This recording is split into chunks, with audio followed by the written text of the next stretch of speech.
Headmaster वाले में experience के लिए मार्क्स नहीं है, लेकिन टीचर के लिए एक्सपीरियंस के लिए मार्क्स है, जबकि शिक्षा में एक्सपीरियंस के लिए मार्क्स नहीं है। तो अलग अलग थोड़ा उनका अलग थोड़ा है, इनका थोड़ा अलग है।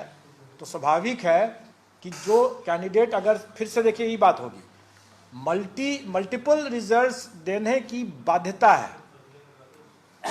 मल्टीपल रिजल्ट्स तो हम देंगे, लेकिन वन कैंडिडेट वन जॉब ही चलेगा।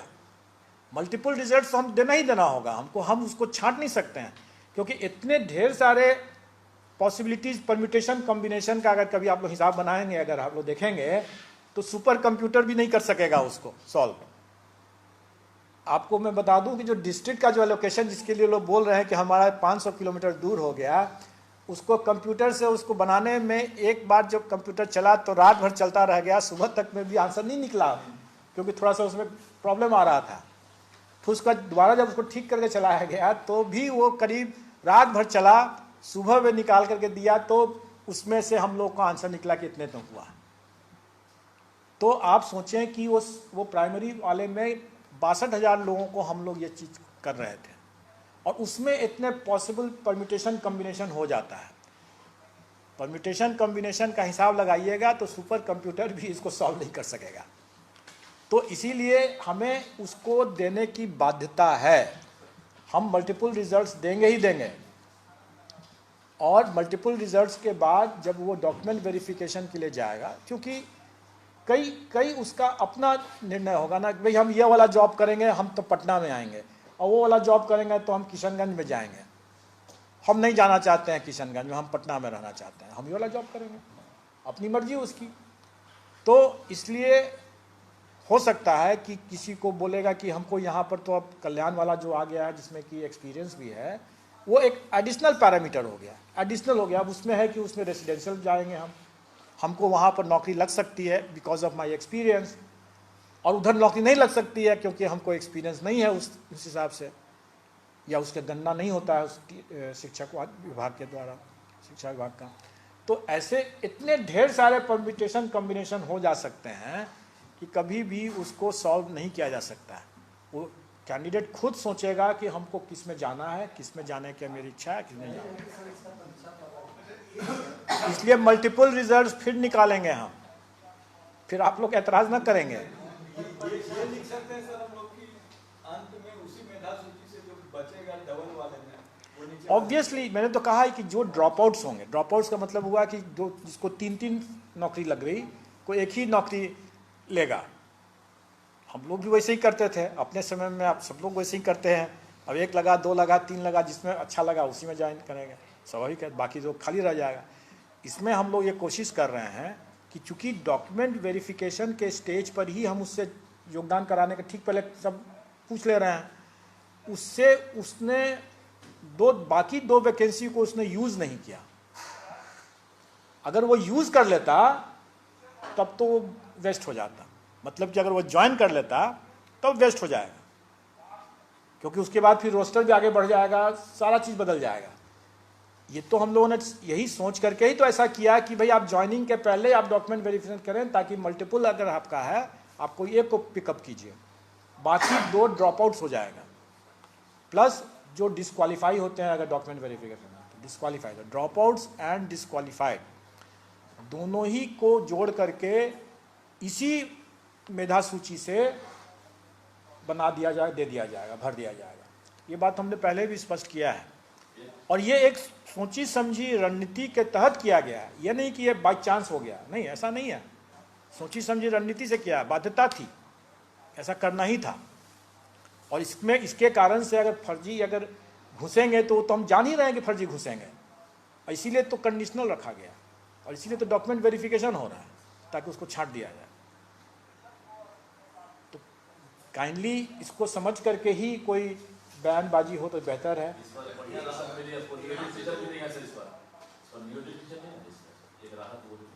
नहीं, क्यों नहीं रहेगा, मना कहाँ किया हमने? जो हमने तो कोई मना नहीं किया। जो अहर्ता रखेगा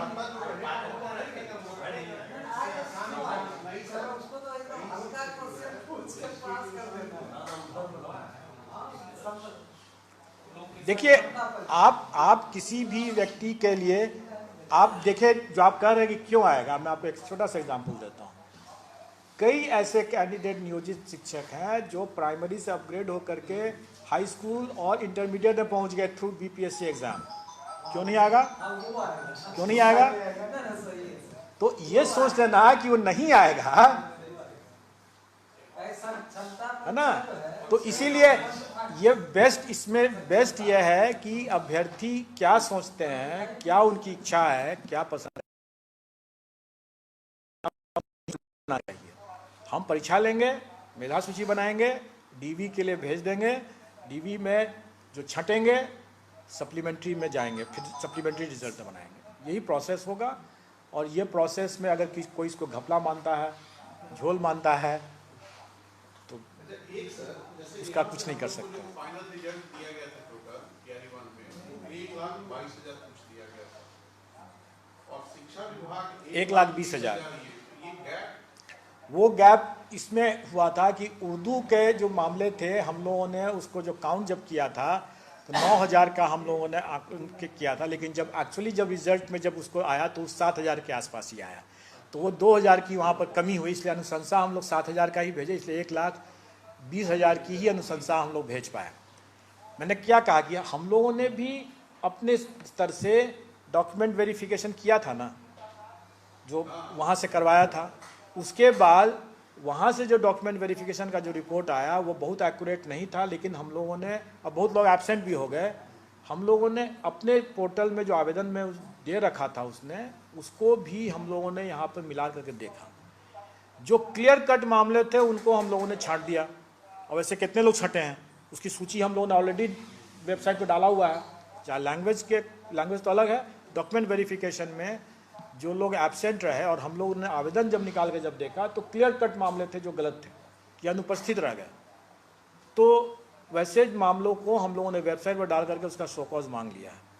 बाकी जो डाउटफुल थे, जो डाउटफुल मामले होते हैं, तो इंडिया का लीगल जूरिस्प्रूडेंस यही सिस्टम यही ना कहता है कि इनोसेंट टिल प्रूव्ड गिल्टी, निर्दोष जब तक कि वो उसका दोष साबित नहीं हो जाए। तो हम तो उसको बेनिफिट ऑफ डाउट देकर के पास ऑन करेंगे ही, और वही हम लोगों ने किया। वो पास ऑन किया, सेकेंड स्टेप के फिल्ट्रेशन में गया, डीवी में गया, डीवी से पास ऑन, अगर डीवी में भी अगर बच गया। अब कुछ महानुभाव ऐसे हैं जो ये दावा कर रहे हैं कि हमने तो जानबूझ करके रिजाइन कर दिया, 4 बार हम डीवी से पास हो गए फिर हम रिजाइन कर दिया। अब मजबूरी को बहादुरी बोला जा रहा है तो बड़ा ईमानदारी बोला जा रहा है। तो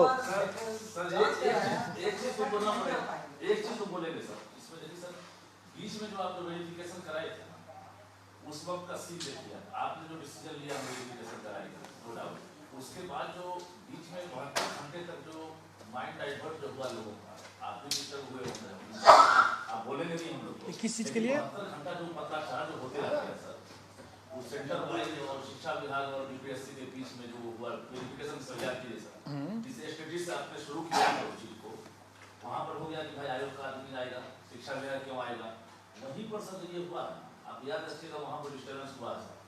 देखिए, कोई भी कराई जाएगी। बीपीएससी और शिक्षा विभाग में सहमति बन गई है। हर साल अगस्त के महीने में विज्ञापन जारी होगा और तय कैलेंडर के तहत शिक्षक भर्ती परीक्षा ली जाएगी। और इधर शिक्षक बहाली फेज 2 में सीटों की संख्या भी बढ़ेगी।